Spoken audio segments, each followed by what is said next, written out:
Hey everybody, and welcome to another episode of Way of Life. I'm your host, Gus Holland. Today is another solo episode, but we're going to be covering weightlifting in ancient Greece. Now, before we get into it, I do want to give a giant shout out to Be Humble Gym. Jordan, the founder, was a guest on episode 19 of the podcast and has since sent me a couple shirts to rep Be Humble Gym. For those of you that don't know, Jordan Matulovic is a powerlifting coach and military veteran. Jordan, along with his wife Leslie, formed Be Humble Gym, which is a nonprofit organization that helps special needs athletes with both physical and mental disabilities and is completely free to the athlete. They are currently in the process of building a new facility, and you should definitely check them out at behumblegym.com. All donations are tax deductible. With that being said, let's get into today's episode.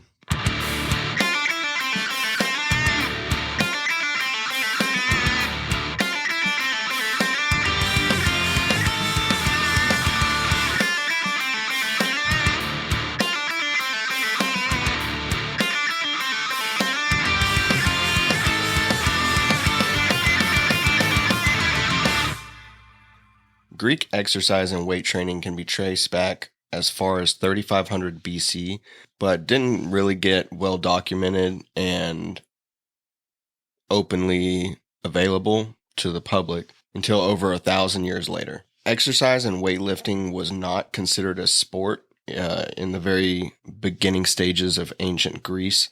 It was mainly to focus on your physique, your capabilities, and to give honor and praise to your gods. At this time, Greek men would focus primarily on running, push-ups, pull-ups, lifting various stones, logs, animals, and each other to help increase their strength. Now, once weightlifting became more of a sport, or more accepted as a sport, that is when different implements were created to test one's strength and to specify training a little bit more. The main weightlifting implements that have been documented are various forms of stones resembling Atlas stones.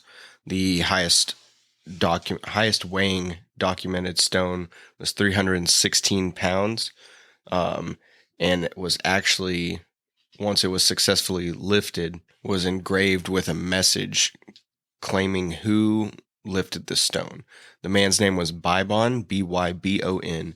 Obviously, many men looked up to the story of Hercules, since it is one of the top Greek mythological tales that focus or have a center around having supernatural physical power. However, not all stories from that time were myth. It is documented that there's an athlete named Milo of Croton, Croton, who was said to have built his strength by carrying the same growing cow up a hill for weeks to become strong.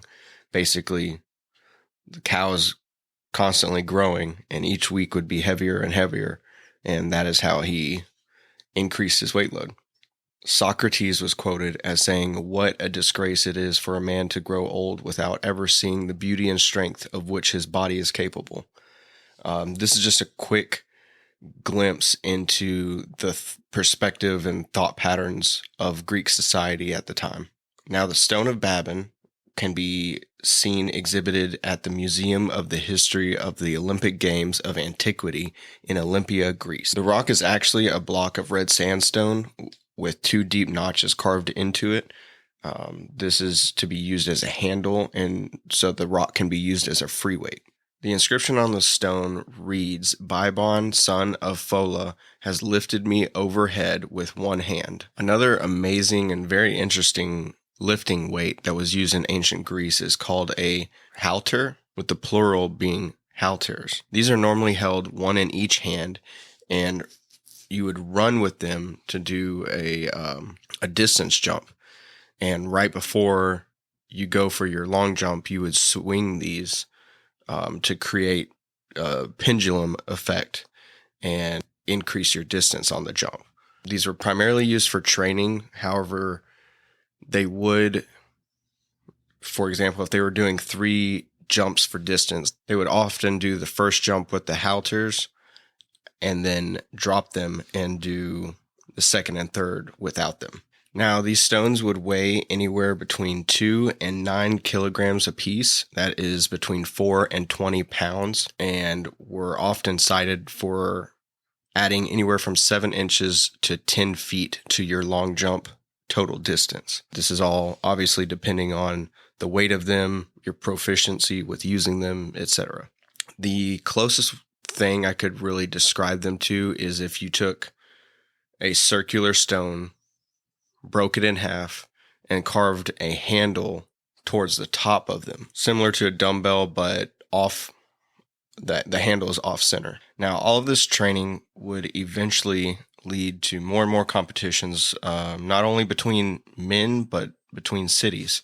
This eventually led to, in 776 BC, the first ever foot race. This foot race would be considered the first official Olympic Games, and this would lead to more and more competition between groups of people over a wide variety of different events, not only running, but some others that I've already listed, as well as gymnastics. Eventually, over time, there became a large dispute, or a minor dispute that turned large, between Athenians and the Spartans. They both grew to dislike the Olympic Games for one reason or another, but Athenians and Spartans differed. Athenians found excessive straining of an athlete distasteful and beneath a common gentleman. And Euripides said later on that the athlete tribe were slaves to their belly. They didn't know how to make money, and they didn't know how to bear poverty. He also claimed that athletes just strut around basically when they're younger, and although they look good and they have greater strength, etc., eventually in their old age they'd be crippled and be bad for society. Now, Spartans, although they were the largest presence at the Olympics in 576 BC, they completely withdrew from the Olympic Games because of their disagreements with the other participants, basically.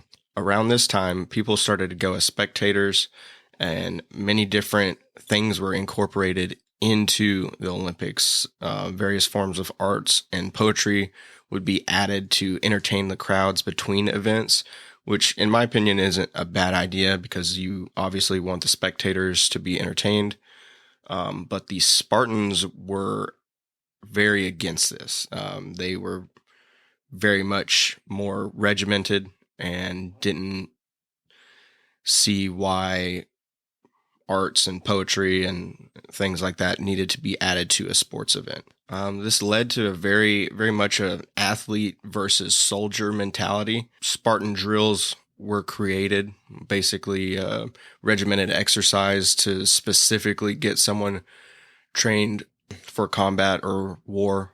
And around the same time, coaches were created, which would, obviously focus more on training an athlete for specialized activity. This would lead Sparta to forbade its citizens from attending or competing in any Olympic activity. Fast forward a little bit later, and in 393 AD, Theodosius I, who was a Christian, would completely abolish the games.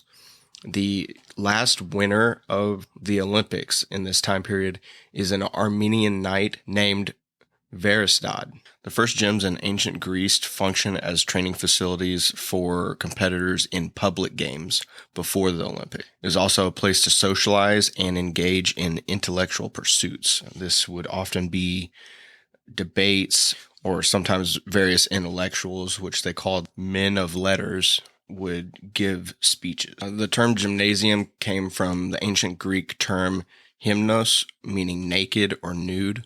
Only adult male citizens were allowed to use the gymnasia. They would compete completely nude and perform most activities nude. It's pretty strange, especially from today's practices. They were typically very large structures and would not only have an area to practice wrestling and various other strength activities, but they would also have an area to host these public lectures and disputes, and also would have kind of like a bathhouse for people, for the men. The main thing that these gyms focused on primarily were wrestling, boxing, and various ball games. The scholarly and philosophical pursuits weren't really a focus until later, kind of around the time that they started incorporating the arts and poems into the entertainment of the Olympic game. These gyms would have changing rooms, and these men would basically take all their clothes off, rub their bodies with olive oil, and then later clean their bodies with something called a strigil. I believe I'm pronouncing that correctly. It's Strigil.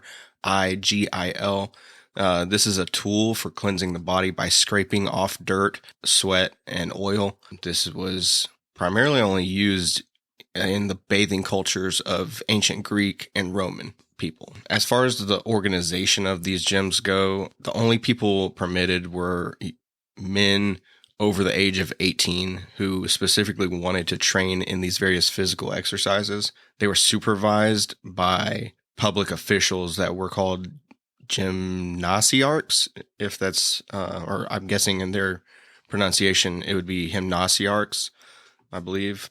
And they were responsible to basically make sure everyone was safe, but also following the rules of the various sports and everything, kind of like a referee. They would also help train, teach, and coach others. There is some description of Cretan gymnasias, and the common meals that they would eat in Book 1 of Plato's Laws. That's an open source book that you can find online. As far as location goes, these gyms were normally on city outskirts and didn't really have any structures around them, or in very, very little trees, and everything. It was basically like large open space. Later on, they would become, bigger and bigger to provide more room for activities and everything. So much room for activities, but they would be later placed in more populated areas with easy access to clean, fresh running water. That about wraps it up for this episode of Way of Life. Appreciate everybody listening. You can follow the podcast at Way of Life Podcast on Instagram. We also have a TikTok, which will be in the description below. And there will also be the hotline if you want to call in and suggest a topic be covered, suggest a guest for a future episode. That's all greatly appreciated, and look forward to talking to y'all next week.